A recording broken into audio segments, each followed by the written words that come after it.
La ciencia en la guerra. Laboratorio militar.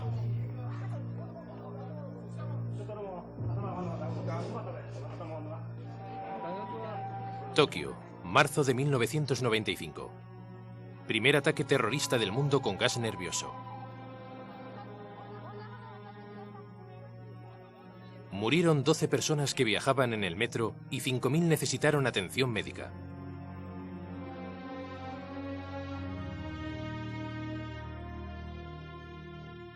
Fue una advertencia siniestra de que el gas nervioso sigue siendo una amenaza para todos.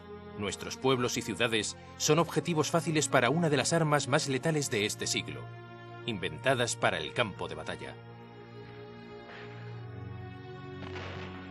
La historia del gas venenoso se remonta a los tiempos de carnicería y de trincheras de la Primera Guerra Mundial. Fue la primera vez que se introdujeron armas químicas. Me hacía vomitar. El efecto del gas era parecido al de ahogarse. Te atacaba en pleno pulmón. Se oía el silbido de la granada y luego el escape del gas. Y luego... ¡Es la bomba de gas! ¡Es la bomba de gas! Y todo el mundo se ponía su máscara.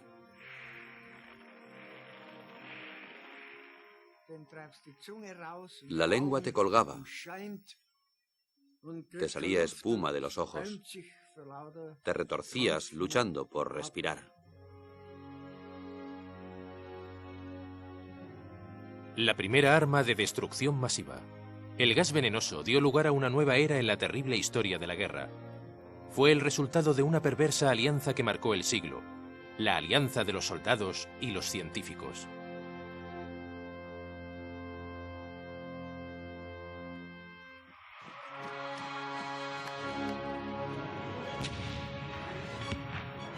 Cuando la guerra estalló en 1914, el alto mando alemán estaba seguro de que pronto vencería a Gran Bretaña y a Francia. Todo habría acabado para Navidades. Pero en invierno se extendió una línea de trincheras desde el canal hasta Suiza. Estancamiento militar total. Ningún lado puede romperla.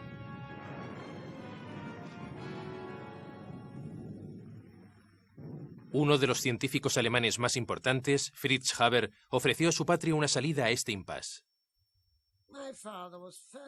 Mi padre era, ante todo, alemán. Aunque supongo que al principio era más importante la ciencia que Alemania. Pero una vez que empezó la Primera Guerra Mundial, lo fue Alemania. Ya sabes, se planteó, ¿cómo se puede vencer al enemigo? ¿De qué manera puedo contribuir como científico? ¿Cuál va a ser mi aportación? Tenía una personalidad muy fuerte y una gran voluntad. Invertía toda su fuerza mental y física en lo que hacía. Le impulsaba un gran sentido del deber. Era muy prusiano. De origen judío, Haber era un reconocido científico en el mundo. Había inventado un proceso para extraer los nitratos de la atmósfera. Aún famoso hoy en día, el proceso Haber-Bosch fue usado por la inmensa industria química alemana para fabricar fertilizantes y después explosivos. Sin ello, Alemania no podría haber ido a la guerra. En 1902, Haber renunció al judaísmo para hacerse cristiano. El hecho de que fuera de origen judío tiene gran importancia en su empeño de mostrar a Alemania que los judíos podían ser tan buenos ciudadanos como los que no lo eran. No solo Fritz, sino también otros que también habían dejado el judaísmo para convertirse al cristianismo, quisieron demostrar a los alemanes que eran más alemanes que los alemanes. Haber se dedicó a su país en un momento de necesidad. Estaba decidido a usar sus conocimientos científicos para acabar con el estancamiento militar. Pensó que el gas atravesaría las defensas enemigas y penetraría en las trincheras. Creyó que esto abriría el frente. Así se desencadenaría todo de nuevo y se acabaría con la parálisis bélica. Probablemente se dio cuenta de que no iba a ser una guerra fácil de ganar. Creo que el gas le parecía un modo no costoso de herir o matar a un buen número de tropas enemigas. Haber sabía que cada día la industria química producía toneladas de gas venenoso como subproducto. En su laboratorio buscaba distintos usos para los gases en el campo de batalla. Debía encontrar una sustancia que se pudiera usar a gran escala, a escala militar, que fuera estable en una variación de temperaturas, que se dispersara en el aire. Había que someter a prueba todo esto. Haber se puso a hacer pruebas con gran afán. En su instituto, fundado por Kaiser Wilhelm, empezó a estudiar un gas asfixiante muy usado en la industria de los colorantes, el cloro. Al otro lado del jardín, en su casa, se vio enfrentado a una firme e inesperada oposición. Su esposa Clara, también química, estaba convencida de que la ciencia y la guerra eran moralmente incompatibles, por muy noble que fuera la causa. Para Clara, la guerra química era una perversión de la ciencia. Había prestado su juramento a la ciencia en 1900 en la Universidad de Bresse como la primera mujer doctora en química. Y en aquel momento había jurado usar la ciencia solo en beneficio de la humanidad y no para destruir la humanidad.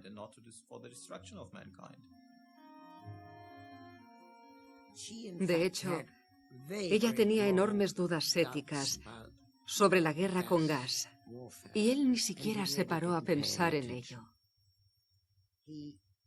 Él creía que tanto los hijos como la esposa no debían interferir demasiado en su vida y en su ciencia.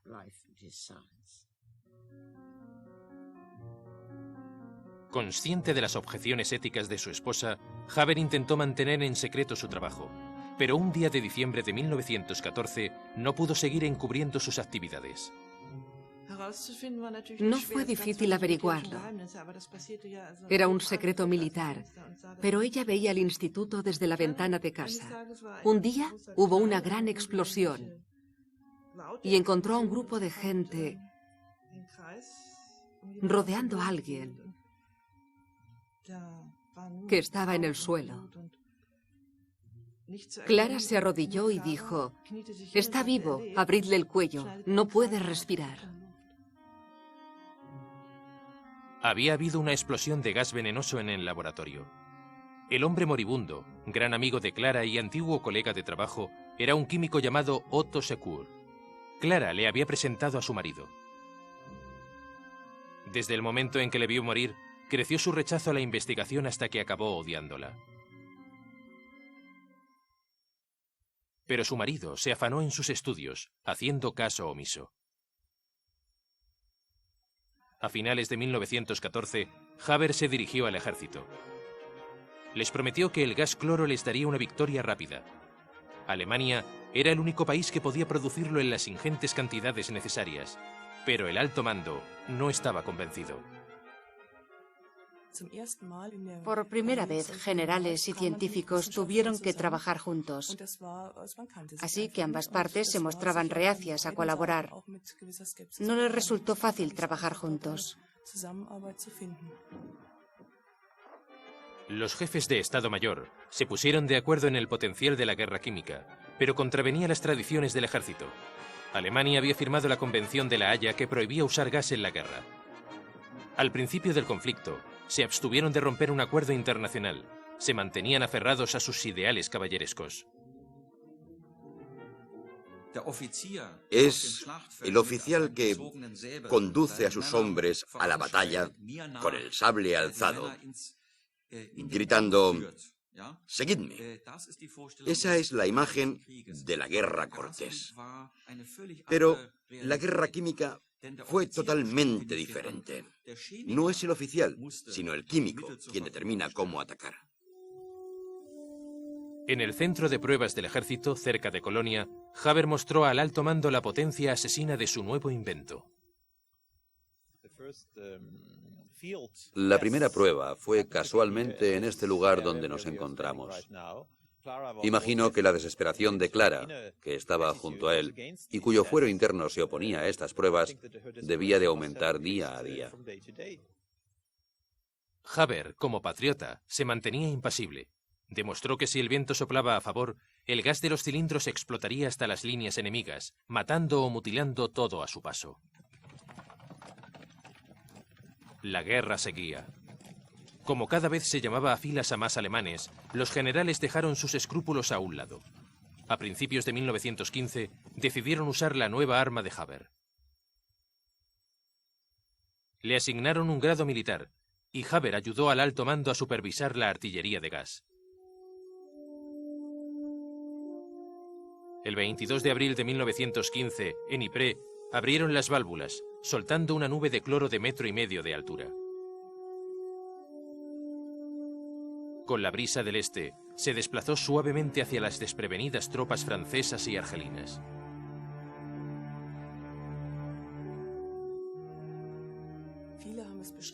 Les arrancaban la vida poco a poco. Se sentían casi asfixiados, no podían respirar. Atacaban los pulmones.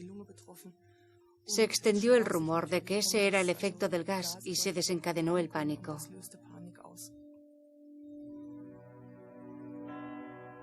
Hubo 10.000 bajas. Los soldados morían aterrorizados in situ en cuanto la nube les envolvía. Los cadáveres yacían dispersos a lo largo de las trincheras. Todo lo que la nube cubría se volvía verde. Bayonetas, relojes, incluso la piel humana. La guerra había dado un giro definitivo.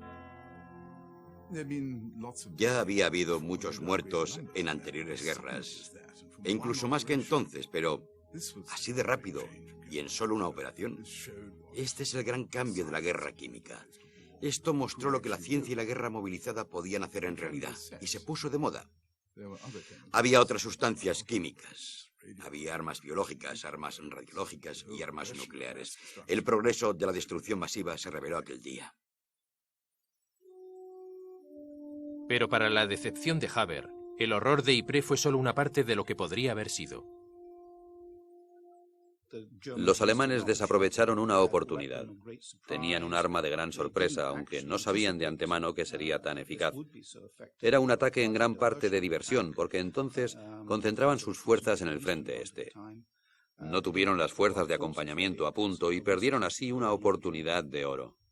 Pero los periódicos alemanes aclamaron el ataque como una gran victoria.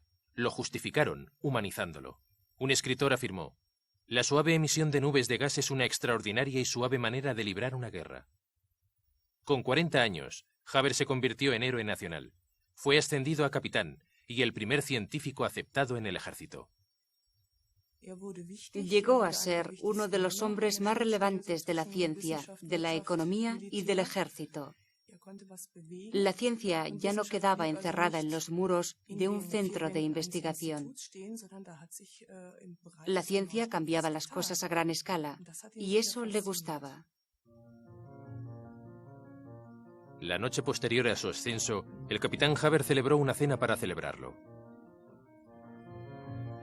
Pero para su mujer, el primer ataque de gas no era motivo de alegría. Le dolía profundamente que los conocimientos de su marido hubiesen servido para matar a seres humanos. Enfurecida por el orgullo que sentía él de su trabajo, no dejó de reprochárselo. Clara luchó con empeño para que las armas de destrucción masiva fueran responsabilidad del científico que las fabricaba. No se puede fabricar algo sin más. Debes atenerte a las consecuencias. Era una perversión de la ciencia.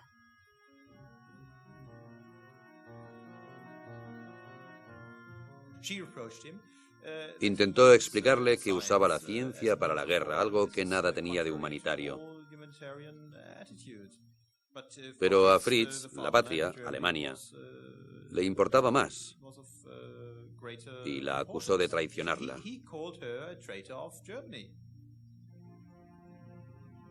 Aquella noche tuvieron una discusión tremenda. Clara se dio cuenta de que su marido no cambiaría nunca, pero ella no quería ceder. Era una cuestión de vida o muerte. En mitad de la noche, mientras Fritz dormía, Clara se pegó un tiro con su pistola de servicio.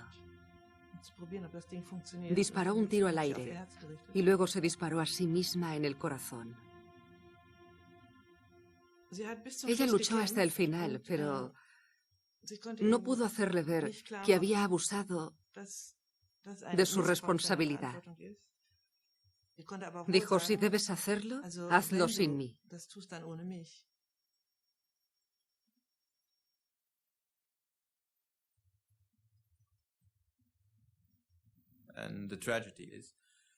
Y la tragedia es que, a la mañana siguiente, Fritz fue al frente este. No se preocupó en absoluto por el cadáver de su mujer. Fue al frente este y dirigió el siguiente ataque bélico de gas. En Gran Bretaña se produjo un escándalo sobre el gas utilizado en Ypres. Al principio se le llamó arma de guerra atroz. La prensa británica solía llamarla el horror. La consideraban juego sucio y antideportivo, pero cuando se usaba querían tomar represalias y defenderse de ella. Habían cogido a los científicos británicos desprevenidos. Solo disponían de una protección improvisada. Para una mejor protección, recomendaron usar telas empapadas en orina.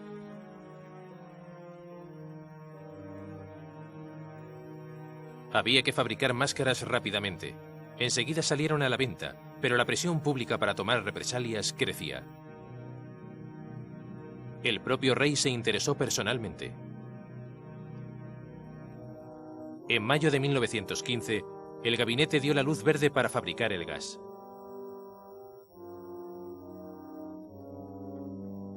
Se creó una brigada especial de gas. En ella se acogió a profesores de universidad. En 5 meses, se transportaron 5.500 cilindros de gas cloro al frente occidental.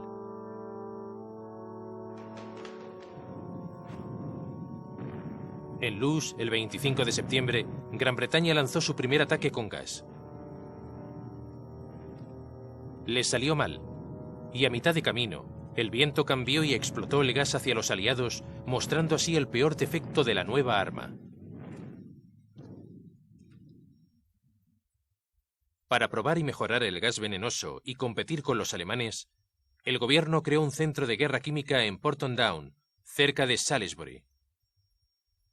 Porton era un campo experimental. Se creó poco después de que el gabinete tomara la decisión de tomar represalias contra la guerra con gas venenoso de Alemania. Y la gente se fue allí y empezó a experimentar con cloro y todas estas otras cosas con gran urgencia y estrés. Poco después, ambas partes usaban el gas frecuentemente. En 1916, se liberaron 15.000 toneladas de cloro. Las alertas de gas se volvieron habituales. Pero el odio y el miedo de los soldados nunca disminuyó. Rompiendo todos los tabúes de la guerra, el gas era especialmente siniestro. Cuando explota una granada, puedes oírlo y verlo.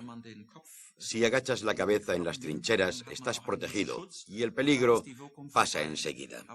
Pero el gas es escalofriante porque es silencioso y persiste.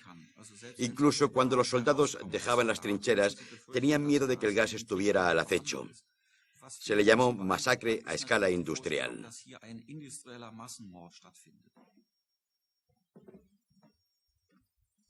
Ambas partes hacían todo lo posible para proteger a sus soldados.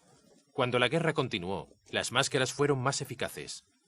Lo mismo ocurrió con el entrenamiento. Distribuían estas máscaras antigas y las llevabas todo el tiempo, y luego, cuando había maniobras, te ponían la máscara de gas correctamente y te examinaban para ver si la tenías bien puesta y no había agujeros, y te hacían pasar por eso, en una barraca llena de gas, a propósito. Una vez que pasabas por eso y habías aprobado el test de gas, llevabas la mascarilla todo el tiempo. Al principio, en la carrera por las armas, los científicos desarrollaron nuevos medios de ataque para atravesar una protección enemiga perfeccionada. En Porton Down sustituyeron los pesados cilindros de gas por granadas. Se desencadenó un círculo vicioso. Intentaron desarrollar gases desconocidos por el enemigo que penetrara a través de las máscaras. Era importante analizar las máscaras de los soldados enemigos muertos para ver qué tipo de protección habían desarrollado. Así, los nuevos gases serían eficaces. En 1916, el laboratorio de Haber triunfó sobre los aliados al producir un nuevo gas más nocivo, el fosgeno, 18 veces más poderoso que el cloro. Sus efectos enseguida horrorizaron a los médicos de guerra, que creían haberlo visto todo. Las víctimas se ahogaban lentamente en un líquido producido por sus propios pulmones. En el norte de Italia, el potencial de este nuevo gas se veía cuando se usaba contra un enemigo desprotegido. En Caporetto, los italianos habían construido una fuerte línea defensiva contra el ataque del aliado de Alemania, Austria. Las montañas fronterizas situadas junto al río Sozi se habían convertido en un lugar inexpugnable. Durante 2 años, los italianos habían logrado reducir los ataques de Austria, pero en otoño de 1917, las divisiones especiales de gas de Alemania fueron llamadas en un intento de romper el estancamiento. Aquel octubre, la brigada de gas alemana bombardeó a los italianos con fosgeno. Los generales austríacos y alemanes observaron cómo la nube se alejaba hacia el enemigo. Totalmente desprotegidas, las tropas italianas se rindieron rápidamente. Podía sentir la muerte en los talones. No llevaba máscara. Tenía que mantenerme fuera de la gran nube de gas. Pensé que ahí acababa mi vida. Pensé, si respiras esto, estás perdido.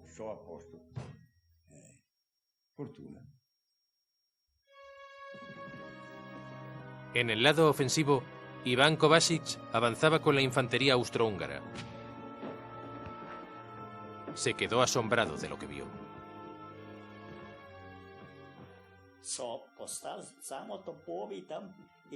Todos los soldados habían muerto. Se encontraron algunos bajo tierra, escondidos en cuevas. El gas se extendía lentamente. Encontramos soldados gaseados que yacían en sus trincheras como si estuvieran durmiendo.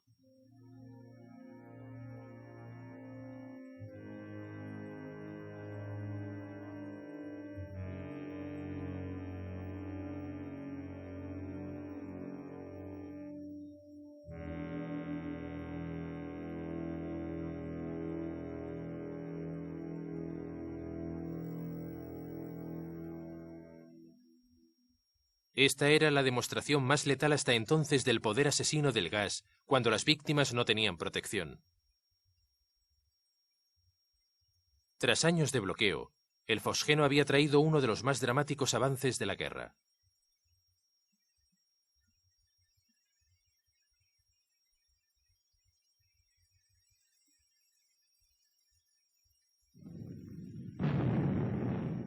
Pero en el frente oeste, la protección contra el cloro y el fosgeno enseguida se volvió tan eficaz que se precisaba otro gas aún más letal.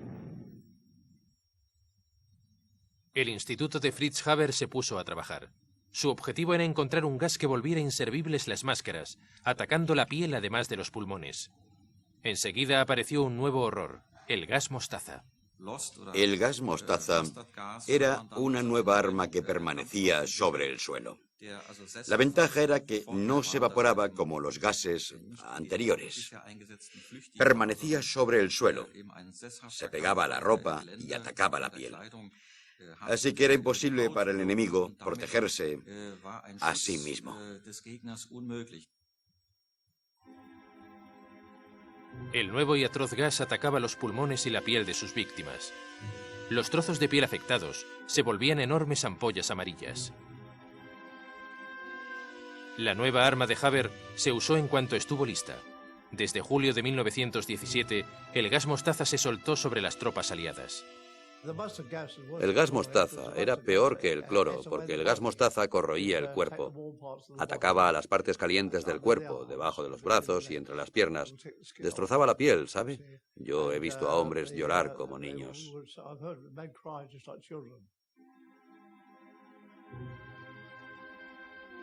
En las 3 primeras semanas de uso, el gas mostaza mató o hirió a 14.000 aliados. El primer signo de su acercamiento era el hedor, una mezcla nauseabunda de ajo y mostaza. Los pájaros caían de los árboles a su paso. Las ratas y los ratones morían a miles. Los soldados aliados estaban estupefactos. Los síntomas no siempre eran inmediatos. Además de destrozar la piel y los pulmones, dañaba los ojos y podía causar ceguera.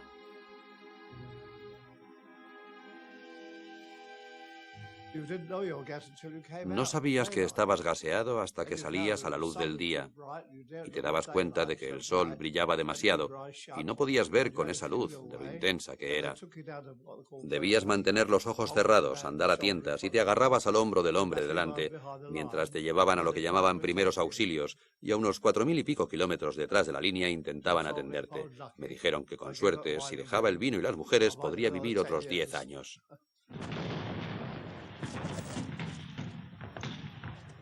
Cuando la guerra llegó a su clímax, los alemanes usaron gas mostaza como arma clave en su última campaña. Se lanzaron 150.000 bombas a los aliados.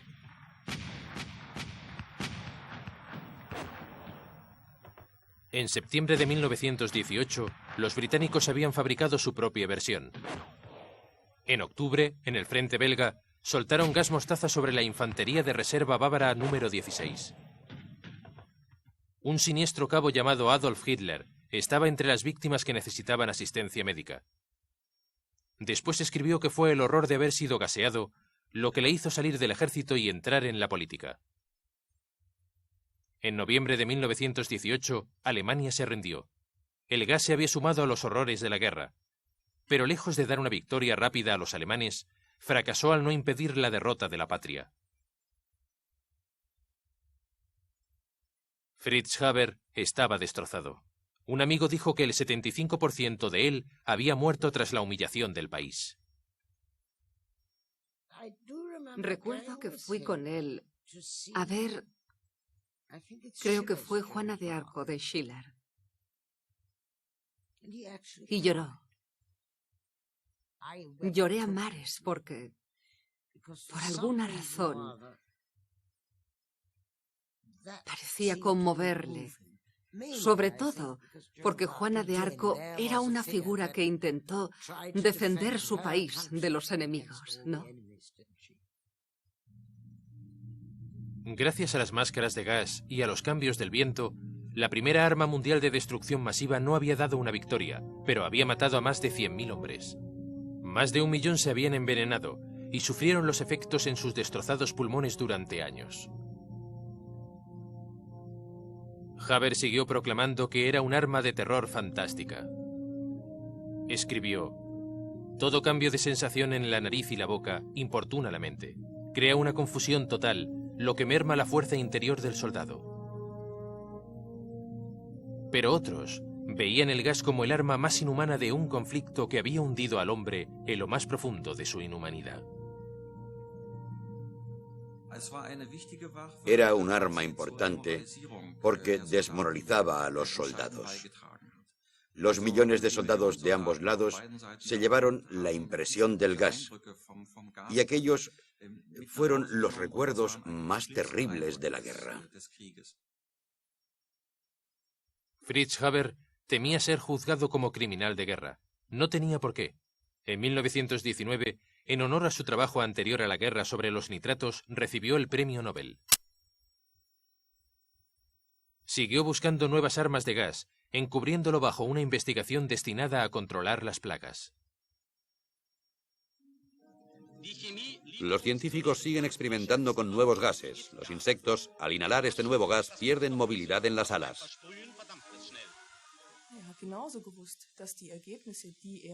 Sabía que el resultado de la investigación para controlar las plagas podría usarse con fines militares. Tras la guerra, sus centros de control de las plagas solían esconder centros de investigación militares.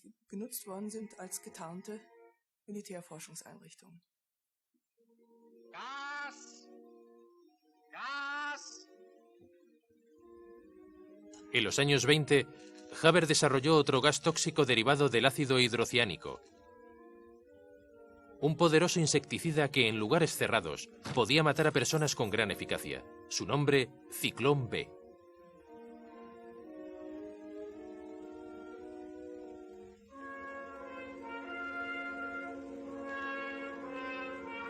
Veinte años después, se usaría para asesinar masivamente en los campos nazis.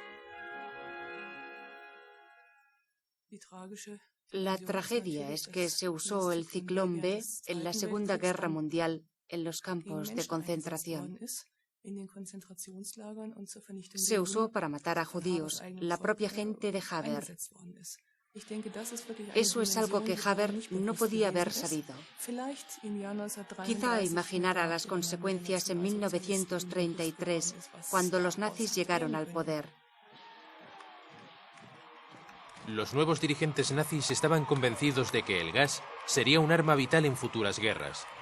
La legislación internacional lo prohibía, pero Hitler había quedado muy impresionado por su eficacia. Los líderes nazis ordenaron la investigación clandestina. Se instó a los científicos a ayudar a la patria.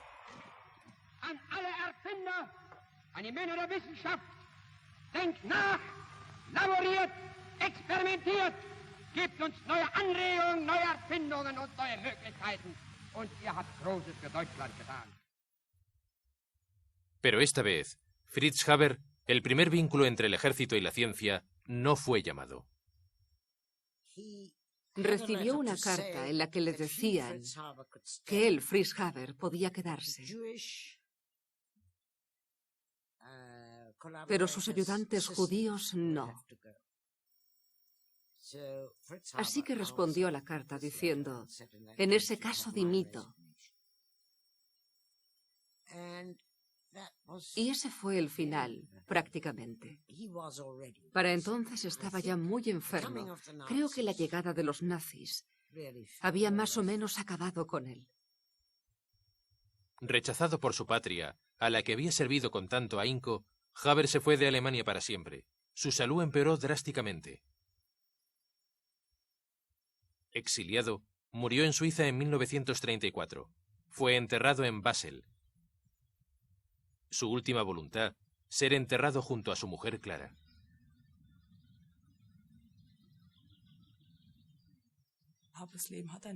La vida de Haber tiene un lado trágico, pero es un buen ejemplo de lo difícil que es separar el uso civil y militar de la ciencia. Es un tema importante en la ciencia moderna, porque no se puede separar el bien y el mal tan fácilmente. La delgada línea entre el bien y el mal será traspasada de nuevo en 1936. Otro químico alemán, Gerhard Schrader, trabajó con un nuevo grupo de pesticidas, los organofosfatos, cuando dio con un veneno de poder inigualable.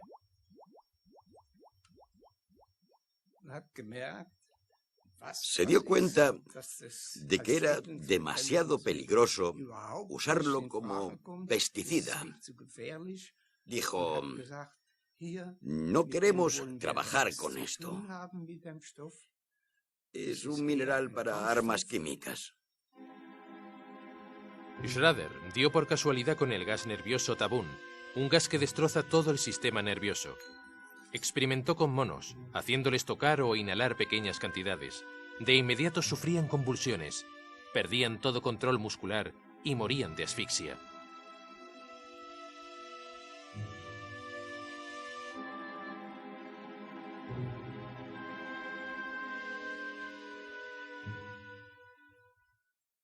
Schrader cumplió el decreto de que toda arma potencial debía ser entregada al ejército.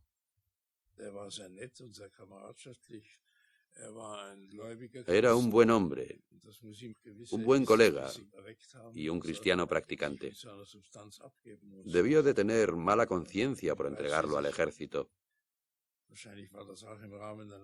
Pero era una orden militar.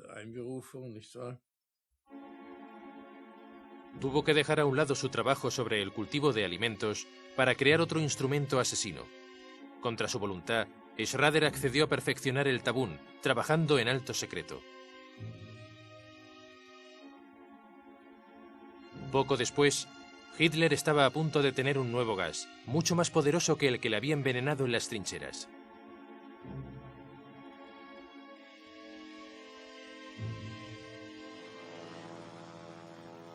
Al mismo tiempo, los nuevos aliados de Alemania, los italianos, rociaban a los abisinios con gas mostaza, una demostración en vivo de que soltar gas desde el aire podía ser realmente letal.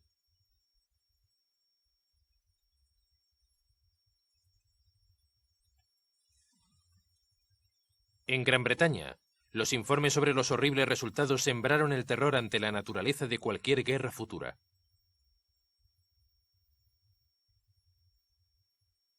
Todos daban por sentado que el gas se usaría en el conflicto inminente con Alemania.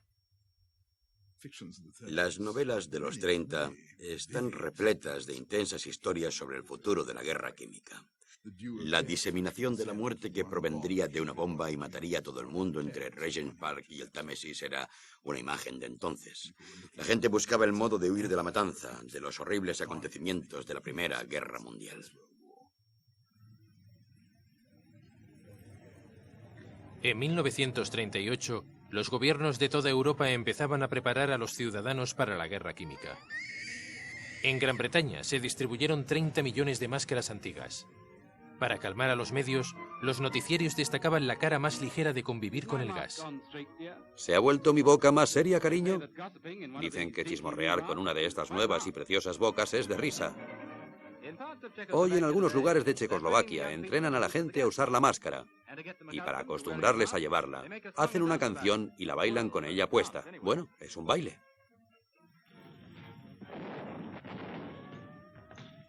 Al igual que sus predecesores en la Primera Guerra Mundial, Hitler formó un cuerpo especial de gas, la Nebeltruppe. Como el tabún aún no se había perfeccionado, practicaron usando gas mostaza, contraviniendo así el Tratado de Versalles.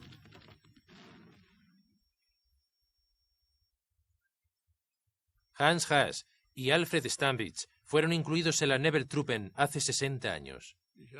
Todavía me acuerdo de una prueba.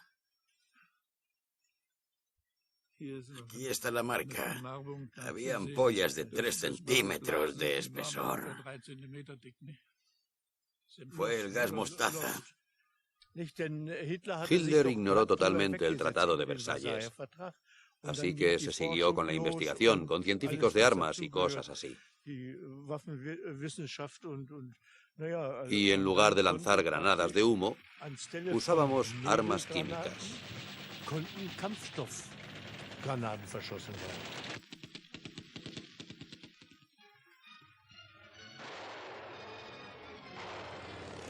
Pero cuando estalló la Segunda Guerra Mundial en 1939, era un conflicto muy diferente al de la Primera Guerra.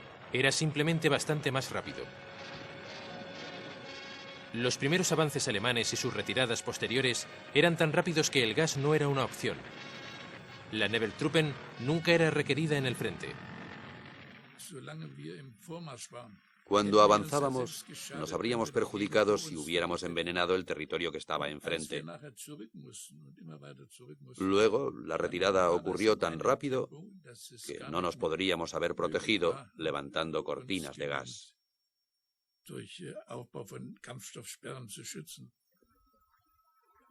Incapaces de usar el gas en el campo de batalla, los alemanes seguían considerando si soltarlo desde el aire sobre los pueblos y las ciudades enemigos. Afrontando la derrota en el frente y con las ciudades alemanas derrumbándose por los ataques aéreos de los aliados, el gabinete de Hitler le imploró que diera la luz verde. El ministro de Trabajo le instó a ello. Tenemos este nuevo gas venenoso y el Führer debe usarlo. Así de simple.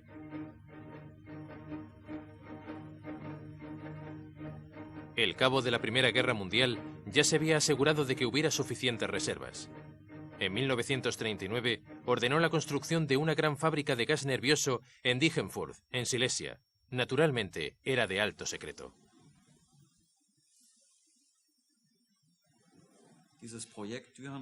El proyecto Dygenfurt era siempre la prioridad absoluta. Era el mayor proyecto de armamento alemán.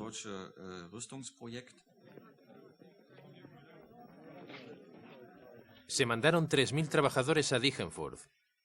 Llevaba produciendo tabún desde principios de 1942. En 1944, Hitler disponía del suficiente como para destruir la población de Londres.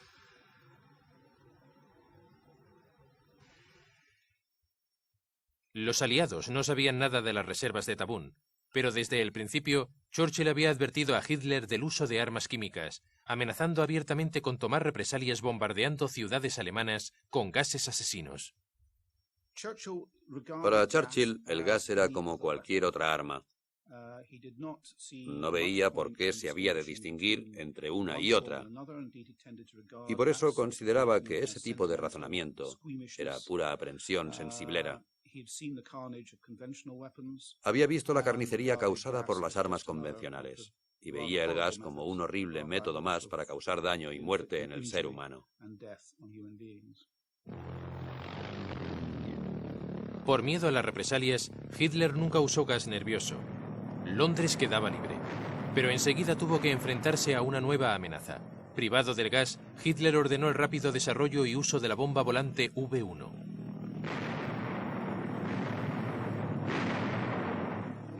Unos cañones antiaéreos de 90 milímetros seguían la trayectoria de las bombas, ya que llevaban más de 1 tonelada de explosivos por el cielo a la velocidad de un caza. Los ataques de bombas volantes empezaron en julio de 1944. En 15 días hubo 6.000 bajas. Los ataques de las bombas V2 continuaron. Churchill ordenó que se usara el gas en represalia. El arma V1 era realmente un arma indiscriminada a los ojos de Churchill y por lo tanto quizá exigía una respuesta especial. Así que los jefes de Estado Mayor pusieron al Comité Conjunto de Planificación a estudiar si el gas debía o no usarse en represalia a las bombas volantes. Y en un pequeño decreto el Comité Conjunto de Planificación decidió que no tenía mucho sentido, lo que impulsó a Churchill a escribir uno de sus memorándums más famosos sobre la guerra química. Si el bombardeo de Londres se volviera un serio problema, debería estar preparado para hacer algo que hiriera al enemigo de manera letal. Puede que pasen varias semanas o incluso meses antes de que les pida que me dejen rociar a Alemania con gas venenoso, y si lo hacemos, déjennos hacerlo al 100%. Y de nuevo lo volvieron a considerar, y los cálculos mostraron que si se quería rociar ciudades alemanas con gas venenoso, no tendrían la capacidad para hacerlo. Aunque se hubieran usado 1000 bombarderos y todo el gas mostaza, estarían derrochando esfuerzos en vano. Se puede conseguir un efecto mucho mayor con armas convencionales. El alto mando inglés rechazó el uso del gas, prefiriendo la destrucción común causada por el bombardeo incendiario masivo. Durante la guerra, ambas partes esperaban una guerra con gas, pero nunca sucedió.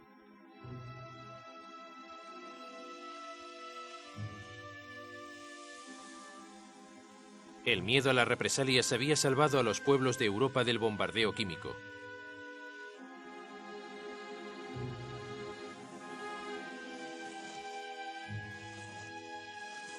Tras la derrota de Alemania, los aliados descubrieron las reservas secretas de gas nervioso. Encontraron una reserva de miles de las bombas inutilizadas de Dygenfurt. Llevaron una a Porton Down para analizarla. Varios de los químicos alemanes más importantes fueron detenidos.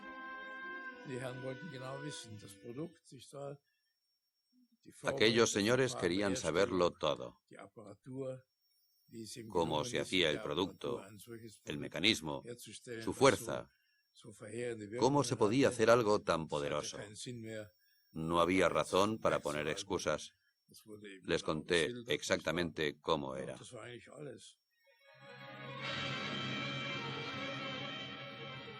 Tras la guerra, Gran Bretaña cargó 20 viejos barcos mercantes con bombas de gas mostaza alemanas. Algunas databan de la Primera Guerra. Decenas de miles fueron enterradas bajo el mar. Pero las bombas de gas nervioso no se enterraron. En su lugar, los científicos aliados investigaron el tabún para desarrollar su propio suministro.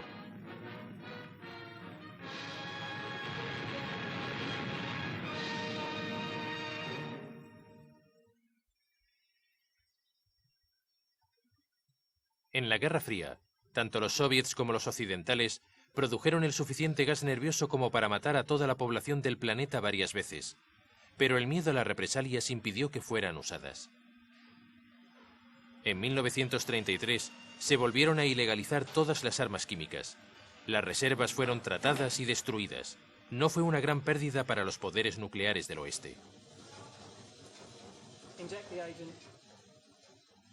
En Gran Bretaña, obviamente, no necesitamos gas nervioso. No lo necesitamos porque tenemos un montón de otras cosas que puede hacer las mismas tareas militares que el gas nervioso. Tenemos armas convencionales de todo tipo, tenemos armas nucleares. Simplemente no necesitamos gas nervioso. Ningún país rico, industrializado y militarizado lo necesita. Hay otras cosas. Pero en conflictos en los que la víctima no puede devolver el golpe del mismo modo, el asesinato en masa con armas químicas sigue siendo una verdadera amenaza.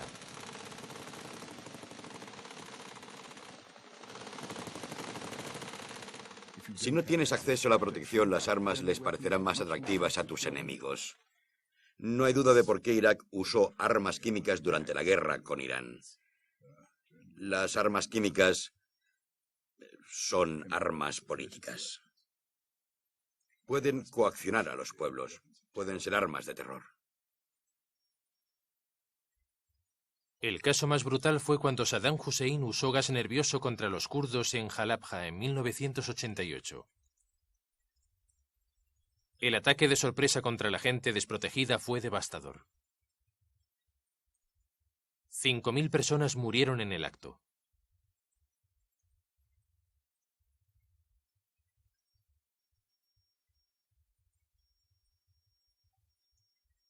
Fritz Haber dijo una vez: un científico pertenece a toda la humanidad en tiempos de paz y a su país en tiempos de guerra.